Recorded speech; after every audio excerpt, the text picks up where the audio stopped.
बिस्मिल्लाहिर्रहमानिर्रहीम। Dear students, अस्सलाम वालेकुम। ये स्टूडेंट्स, आज हम 27 जुलाई 2024 के डाउन एडिटोरियल्स को एनालाइज करेंगे। बैक इन पार्लियामेंट बेसिकली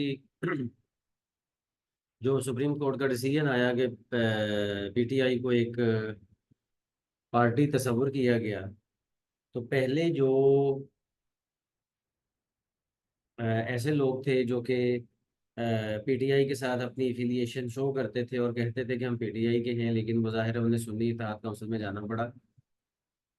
तो अब पीटीआई चूंकि एक पार्टी डिक्लेयर हो गई है, तो इस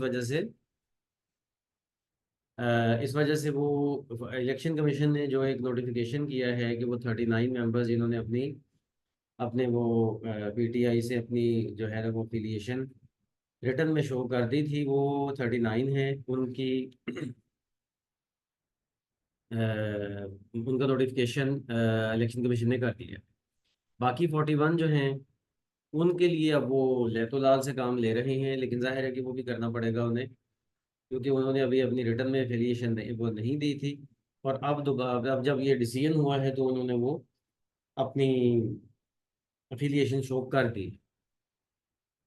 तो इस तरह से अब इलेक्शन कमीशन जो डिले कर रहा है चीज़ों को, वो डिले जाहिर है कि इसीलिए कर रहा है कि कोई और हल निकाला जा सके, कोई और अपनी मर्जी चलाई जा सके। लेकिन बहरहाल ये जो फैसला है, इससे अप्रैल 2022 में जो कि रिजाइन दे के PTI as a party parliament से गई थी, अब वो वापस एज अ पार्टी पार्लियामेंट में आ चुकी है। लेकिन इस सारे एपिसोड में जो इलेक्शन कमीशन ऑफ पाकिस्तान का जो होस्टाइल रवैया रहा है पीटीआई के खिलाफ, ये एक बड़ा अनडेमोक्रेटिक रहा है। और अब ये अभी नहीं पता कि इलेक्शन कमीशन ये खुद करता रहा है या किसी के कहने पे करता रहा है। लेकिन ये ज़रूर है कि जो भी इलेक्शन कमीशन ने पीटीआई के हवाले से इस पिछले 2.5 साल में किया है, वो सारे ने जमहूरियत का कोई फ़ायदा नहीं किया, उसने जमहूरियत का नुकसान ही किया है। तो इसलिए इस बात को अब बड़े अच्छे तरीके से इलेक्शन कमीशन को समझ जाना चाहिए कि ये जो इस तरह के रवैये हैं और इस तरह की जो चीज़ें हैं, और फिर उसके बाद आगे जो 8 फरवरी का जो फ्लॉड इलेक्शन कराया है, ये सब कुछ वो चीज़ें हैं जो दुनिया को अब नज़र आ रही और पाकिस्तानियों को भी नज़र आ रही हैं। तो अब इस तरह से चीज़ों को चलाया नहीं जा सकता।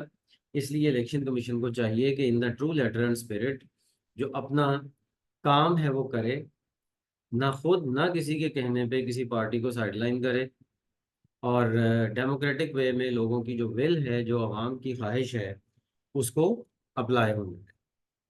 फेटफुली का मतलब होता है बदकिस्मती से। ये स्टूडेंट्स ज़रा ये देखने की ज़रूरत है कि फेटफुली के अंदर कहीं पे भी कोई नेगेटिविटी शो करने वाला वर्ड नहीं है, लेकिन बदकिस्मती से इसका मतलब है अनफॉर्चुनेटली। तो इसका ज़रा ख्याल रखना है आपने, ये बच्चों को अक्सर कंफ्यूज करता है। इसके बाद है जी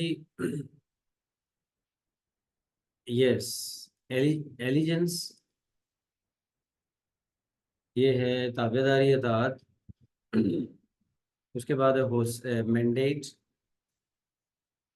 का मतलब हुक्म, जो उनके पास वो ताकत होती है किसी भी पर्सन के पास या ग्रुप के पास, वो उसका मैंडेट होता है। और यस, आगे हाँ, रॉबस्टली एक अच्छा एडवर्ब है जिसको यूज़ किया जा सकता है अपनी राइटिंग में, मजबूती से, स्ट्रांगली। अच्छा, आगे सेकंड जो एडिटोरियल है, ब्रूटल क्राइम। ये ब्रूटल क्राइम चंद दिन पहले एक वाकया हुआ जो कि एक फैमिली हाफजाबाद से चिन्योट की तरफ जा रही थी। वो बाइक पे थे और अंधेरा हो गया था। तो एक हस्बैंड था, उसकी वाइफ और उनकी 3 साल बेटी। तो रास्ते में कुछ लोगों ने उन्हें रोका, और वाकया ये बयान किया जाता है कि उन्होंने गैंगरेप किया उस औरत का, उसके हस्बैंड और उसकी बेटी के सामने।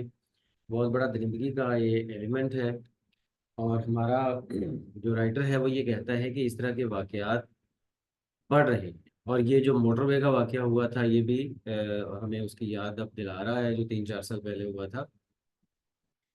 तो ये सिर्फ इसलिए है क्योंकि लोगों को ये मतलब रेप करना, गैंगरेप करना, ये कोई अब ऐसा क्राइम रहा ही नहीं है कि इसकी कुछ सजा मिलती हो लोगों को।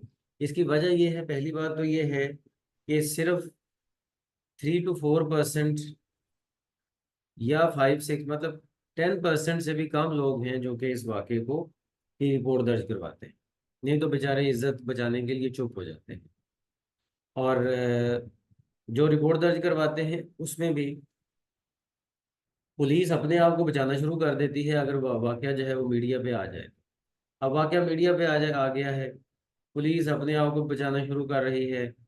वो ननकाना साहब की पुलिस कह रही है ये जी हमारे एरिया में नहीं है, हाफजाबाद की पुलिस कह रही है ये हमारे एरिया में नहीं है। मतलब ये है क्या कि कोई भी जिम्मेदारी लेने को कबूल नहीं है। और पाकिस्तान का ये जस्टिस सिस्टम का ये हाल है कि कोई भी पुलिस जो है वो सवाए इसके कि अपने आप को अपने हाथ साफ कर ले, वो और कुछ भी नहीं कर रही। वो मजलूमीन को इंसाफ देने के लिए तो कोई तवज्जो या कोई कोशिश तो कर ही नहीं रही। तो इसलिए पुलिस तो पुलिस अब रही नहीं है।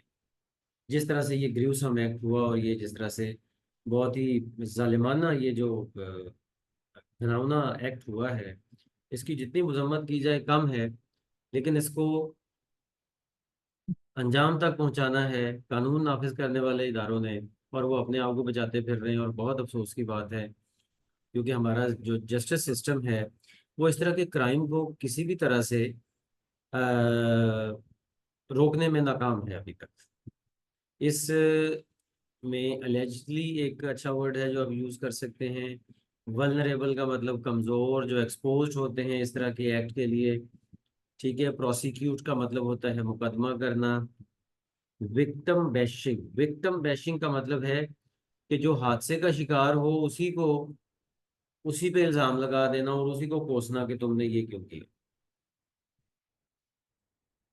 अच्छा, फिर उसके बाद इरेडिकेट का मतलब खात्मा करना। ये अच्छे वर्ड्स हैं जो आप यूज़ कर सकते हैं अपनी राइटिंग में। इसके बाद अगर हम आगे चलते हैं तो upholding rights. Upholding rights में basically human rights commission of Pakistan के जो चेयरमैन है असद इकबाल भट्ट, उनको पुलिस ने अरेस्ट किया क्योंकि वो जो इन्फोर्स डिसअपीयरेंसेस हैं और जो मिसिंग पर्सन हैं, और स्पेशली वो जो डॉक्टर महाराज बलोच जो हैं, वो जो मुजाहरा कर रही हैं और वो जो जलसे कर रही हैं बलूचिस्तान में और ग्वादर के सराउंडिंग एरियाज में, उसको सपोर्ट उन्होंने किया असद इकबाल भट्ट ने, जिसकी वजह से पुलिस ने उन्हें गिरफ्तार कर लिया। तो हमारा राइटर कहता है कि पाकिस्तान का पहले ही इमेज कोई इंटरनेशनल लेवल पे बहुत अच्छा नहीं है, लेकिन अब इस तरह के चीज़ों से तो वो इमेज और ख़राब होगा। इसलिए बेहतर ये है कि हमारी स्टेट कुछ होश के नाखुन ले।